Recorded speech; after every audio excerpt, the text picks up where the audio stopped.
Bonjour, cette petite vidéo a pour but de vous présenter la modalité que je vous propose pour me restituer vos productions dans un contexte donc de production liée au numérique ici. Imaginons que la commande que je vous fasse est de rédiger un programme, par exemple ici un programme Python, qui permet de calculer le cosinus d'un angle qui vaut 20 degrés et d'afficher le résultat. Donc je rédige mon script, ici j'ai travaillé avec un notebook, d'accord.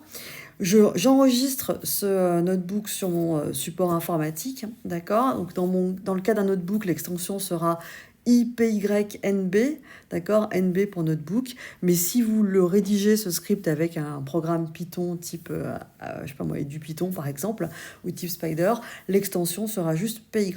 Bon. En plus de me restituer ce programme en programme Python, je souhaiterais aussi avoir une capture d'écran de votre environnement de travail pour voir avec quel type de logiciel vous avez travaillé et aussi pouvoir voir le résultat de l'exécution du script. Alors c'est pas grave même si c'est pas abouti, même si votre script ne permet pas de répondre pleinement à la commande que je vous demande, mais j'aimerais voir aussi quand même le résultat du script tel que vous l'avez perçu, compris, proposé. Donc dans mon cas, c'est assez simple, hein, il me suffit juste d'exécuter la cellule. En fonction de l'interface que vous allez utiliser, eh bien, il faudra trouver un équivalent du fameux exécuter le programme. Dans mon cas ici, donc j'ai bien l'environnement de travail qui montre que je travaille avec un notebook, j'ai la cellule du script, j'ai le résultat de la cellule sous le script, hein, d'accord, ici. Eh bien, je vais faire une capture d'écran de cela.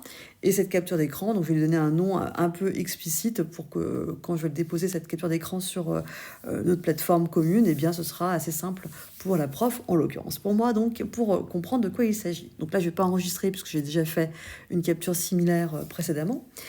Une fois que j'ai donc le programme, d'une part en extension PY ou en extension IPYNB pour les notebooks, et une fois que j'ai fait la capture, et bien là on peut se rendre sur Claroline. Donc une fois qu'on est sur Claroline, on va bien sûr dans le petit dossier numérique et puis on choisit dépôt des productions attendues. Donc là, logiquement, vous avez un seul dossier qui correspond à votre numéro de groupe. Donc par exemple, le groupe 1, si vous êtes groupe 1, 2, 3 ou groupe N. Et une fois qu'on est ici, on va déposer donc ces deux productions. D'une part, le logiciel, le programme attendu. Donc moi ici, je l'ai appelé groupe N, hein, ça peut être groupe 1 par exemple. L'extension, c'est ici en IPYNB puisque c'est un Python notebook, d'accord, entre guillemets. Et puis si vous allez donc utiliser un environnement type idle, eh bien vous avez juste une extension PY. Et je n'oublie pas de déposer aussi la capture d'écran qui montre l'environnement de travail utilisé et le résultat de l'exécution du script. Une fois que cela est déposé, eh bien vous avez terminé la restitution de votre programme.